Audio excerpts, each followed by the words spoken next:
Bismillahirrahmanirrahim. Assalamualaikum warahmatullahi wabarakatuh. Alhamdulillah, Allahumma sholli ala sayyidina Muhammad wa ala ali sayyidina Muhammad. Pemirsa dimanapun berada, Alhamdulillah bertemu kembali kita dalam channel YouTube Masjid Al-Hidayah. Yang kali ini kita didampingi oleh Bang Chandra Purna Irawan.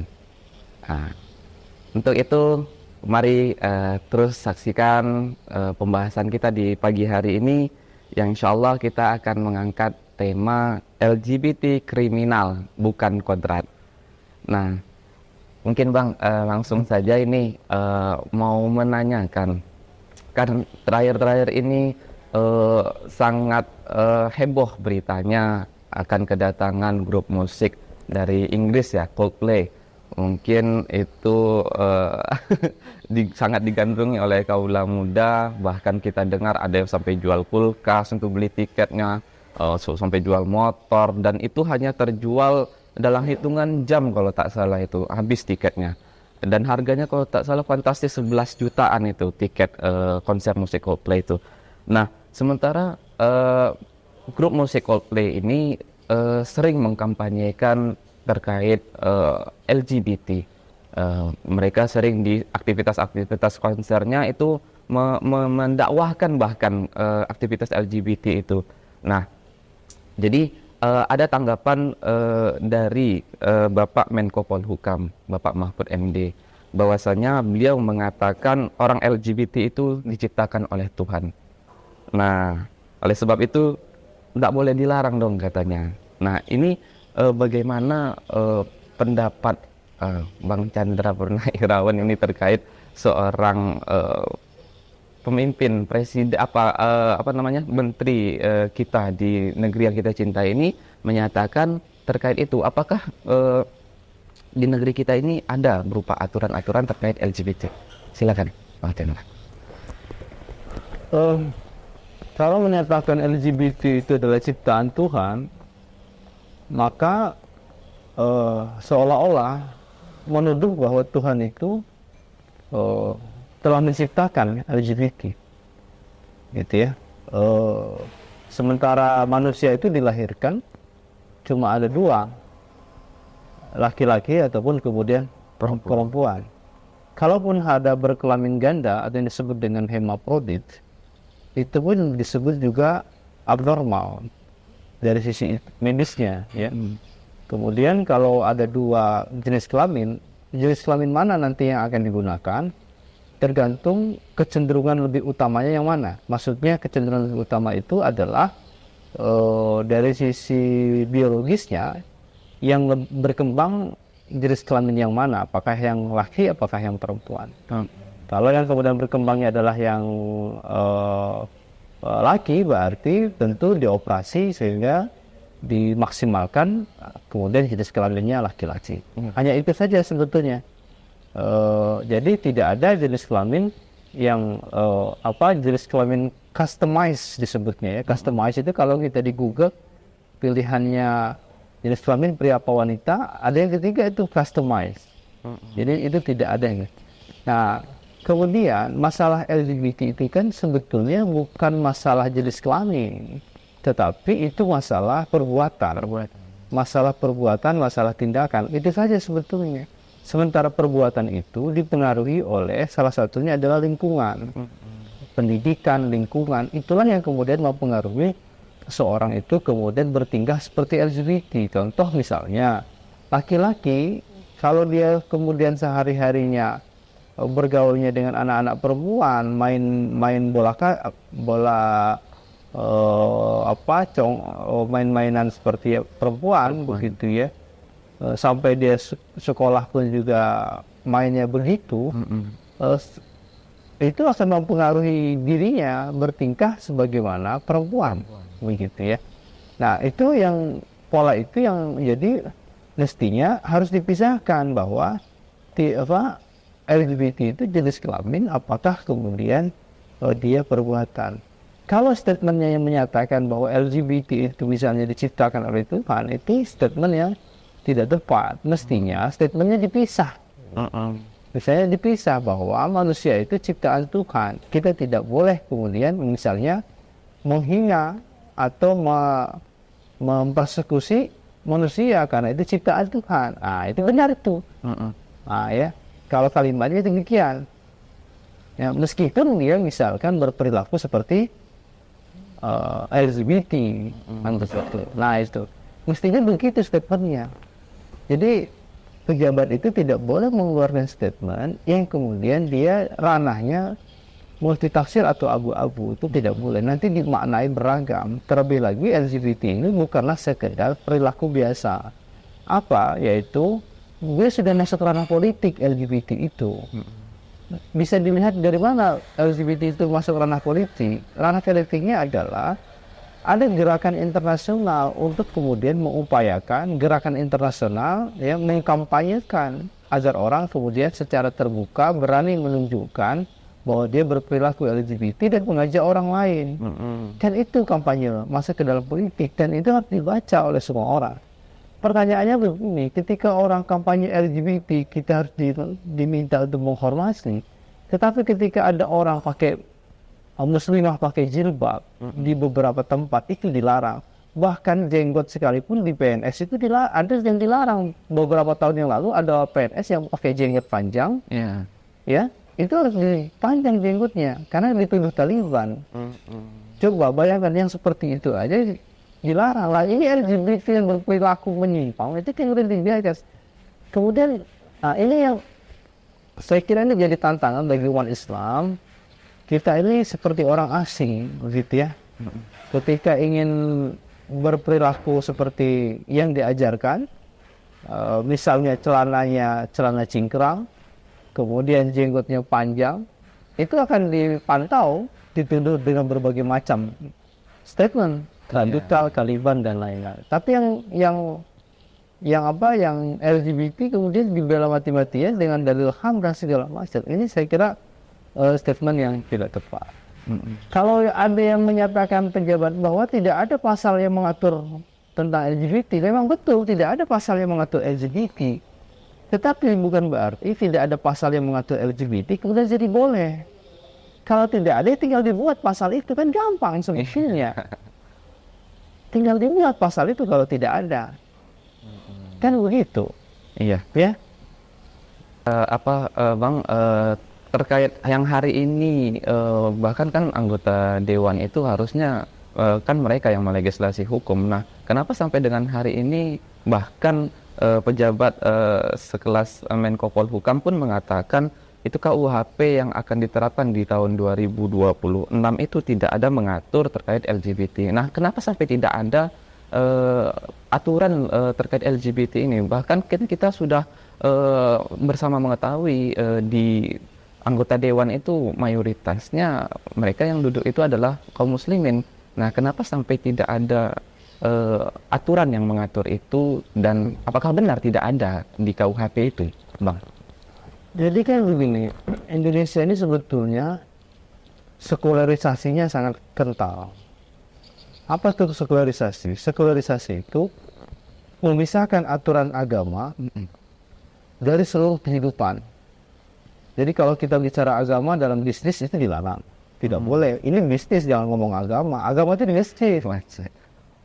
Kemudian ketika mengatur perilaku manusia, jangan mengatur perilaku. Ini urusan pribadi masing-masing. Kalau mau ngomong agama di masjid, itulah yang disebut dengan sekularisasi. Sekularisasi itu demikian. Dan kemudian sekulernya di Indonesia ini bukan sekedar sekuler biasa, tapi masuk kategori sekuler radikal. Kenapa sekuler radikal? Ajaran agama itu dituduh dituduh berbagai macam-macam. Iya. Tapi yang demikian itu kemudian dibiarkan. Nah, sebetulnya ya LGBT meskipun tidak ada pasal yang mengatur LGBT, tetapi kan kita ada norma yang disebut dengan norma kesusilaan. Norma kesusilaan itu diatur di dalam undang-undang pornografi, porno aksi, undang-undang perlindungan wanita, undang-undang perlindungan anak, kan? Di situ ada disebut dengan norma kesusilaan. Nah, tindakan yang demikian itu mestinya dapat dipersoalkan secara hukum menggunakan norma-norma itu. Nah ini yang mesti kemudian harus diintens. Nah kalau memang tidak ada, tinggal dibuat saja pasalnya. Nah saya justru malah bertanya, orang yang kemudian mengagung-agungkan Pancasila, yang memuji-muji Pancasila, kenapa tidak melarang LGBT? Bukankah LGBT itu bertentangan dengan sila pertama, ketuhanan, berdasarkan atas ketuhanan? Pertanyaan saya, apakah Tuhan membolehkan berperilaku LGBT? Tidak ada. Kalau Tuhan membolehkan berperilaku LGBT, tentu Nabi Lut ya. kaum Nabi Lut tidak diazab itu kan. Tentu di dalam Al-Quran tidak ada larangan bagi orang berperilaku LGBT. Tentu tidak ada larangan dari Nabi berperilaku LGBT. Apalagi di dalam Islam itu berperilaku LGBT itu ada hukumannya. Hukumannya adalah hukuman mati di dalam hukum Islam. Tentu yang menghukum adalah pengadilan. Setelah diproses pembuktian dan segala macamnya, kan begitu.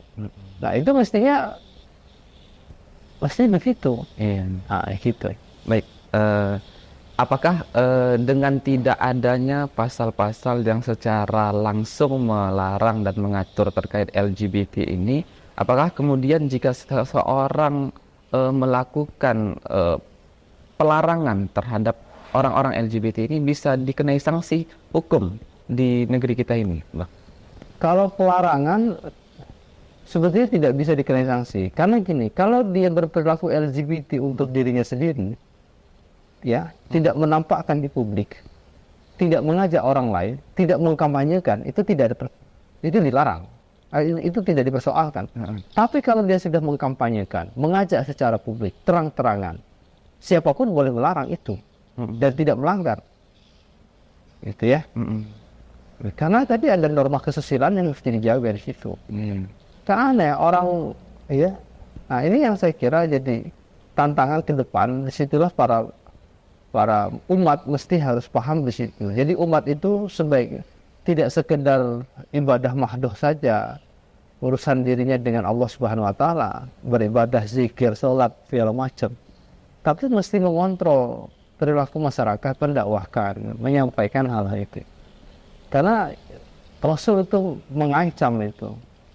Orang yang ahli ibadah sekalipun, kalau ada kemaksiatan di depan mata di masyarakat, tidak kemudian ditegur, tidak diperbaiki secara lisan, tindakan, itu ditegur nantinya. Bahkan kalaupun diazab, dia masuk kategori terkena imbasnya itu. Nah ini saya kira tidak cukup sekedar ritual ibadah di masjid, tapi mesti kemudian ada amal ma'ruf nahi munkar. Nah, mungkin terakhir sekaligus mungkin closing statement ini dari Bang Chandra, bahwasanya kan Rasul di hadis riwayat Abu Dawud itu mengatakan siapa saja yang menjumpai orang yang melakukan perbuatan liwat atau sodom atau kaum LGBT, barang siapa yang menjumpai mereka sebagaimana yang dilakukan oleh kaum Nabi Lut, maka bunuhlah kedua pasangan liwat itu, maka bunuhlah kedua pasangan LGBT itu. Nah, yang hari ini kan jika kita melakukan aktivitas tersebut, meskipun tidak mereka dakwahkan, meskipun mereka tidak mempropagandakan ke publik, tapi hubungan mereka itu misalnya hanya di kos-kosan mereka gitu, Bang. Dan kita mengetahui aktivitas mereka di kos-kosan mereka itu adalah aktivitas LGBT. Nah, mengkaitkan dengan hadis ini tentu kita tak bisa membunuhnya secara individu. Kita tidak bisa menghukumi mereka secara masyarakat, hukum masyarakat. Nah, apa yang harus dilakukan oleh masyarakat, terkhususnya umumnya Indonesia, bahwasanya hari ini tidak ada hukum yang mengatur tentang pelarangan LGBT. Nah, terkait hadis yang Rasul sampaikan ini, kita harus melakukan sebuah aktivitas. Nah, jika kita tidak bisa membunuh, kita tidak bisa melarang mereka karena kita nanti akan dikadukan balik dan kita malah yang dikenai pasal nanti dengan pengaduan mereka. Apa yang hari ini bisa kita lakukan, kita maksimalkan agar LGBT ini tidak menyerang anak, tidak menyerang istri, suami, bahkan keluarga kita. Dan kondisi hari ini negeri kita belum menerapkan larangan terkait LGBT ini. Apa yang harus kita lakukan? Gitu. Pertama yang harus dilakukan adalah satu, melakukan konsolidasi terhadap para tokoh masyarakat itu dikonsolidasi, ya, itu dikonsolidasikan, biar nanti kemudian dengan konsolidasi para tokoh itu yang berada di masyarakat setempat, ya. Kemudian misalkan yang kedua membawa pihak MUI, begitu ya. Ketiga melaporkan kepada kepolisian. Sudah cukup sampai di situ. Nah, nanti urusan polisi lah itu. Apakah dia nanti pergi dari tempat itu? Nah, itu aja yang bisa dilakukan. Iya. Nah, gitu ya. Baik, pemirsa dimanapun berada, jelas pemaparan dari Bang Chandra Purna Irawan bahwasanya setiap perilaku LGBT itu adalah kriminal, dan itu bukan kodrat, karena Allah SWT hanya menciptakan lelaki dan perempuan, dan diciptakan keduanya adalah dalam rangka melestarikan keturunan. Nah, maka jika seandainya benar, jika seandainya pernyataan itu Tuhan menciptakan dan membolehkan adanya kaum LGBT, maka tidak akan lestari kehidupan manusia ini dan akan segera punah karena tidak adanya saling berkesinambungan antara reproduksi laki-laki dengan laki-laki, perempuan dengan perempuan. Yang akan terjadi reproduksi itu, akan terjadi keturunan itu hanya ketika laki-laki dan perempuan berpasangan dengan akad yang telah disyariatkan oleh Allah SWT. Nah, maka apa yang bisa kita lakukan untuk mencegah agar keluarga kita, anak, istri, dan seluruh masyarakat Indonesia ini tidak terkena pengaruh kriminalitas dari LGBT ini? Bahwasanya kita harus bersama-sama melakukan konsolidasi seperti yang Bang Chandra sampaikan tadi ke para tokoh-tokoh. Kita mendakwahkan bahwa LGBT itu adalah kemaksiatan, bukan kodrat. Nah, sehingga sampailah nanti kepada para penegak hukum, bahkan sampai kepada penguasa kita di negeri ini, agar mereka segera mengembalikan segala standar aturan itu kepada aturan Allah SWT dan menjadikan LGBT itu adalah perbuatan yang kriminal yang harus dijatuhi sanksi sebagaimana Islam menghukumi para kaum LGBT, dan yang sebagaimana telah Allah sampaikan, Allah kabarkan bagaimana kaum Nabi Lut itu diazab oleh Allah SWT. Baik, semoga diskusi kita pada pagi hari ini dapat menjadi pelajaran bagi kita semua. Terima kasih kepada Bang Chandra Purna Irawan. Sampai berjumpa pada podcast selanjutnya. Terima kasih atas perhatian seluruh pemirsa channel YouTube Masjid Al Hidayah dimanapun berada. Assalamualaikum warahmatullahi wabarakatuh.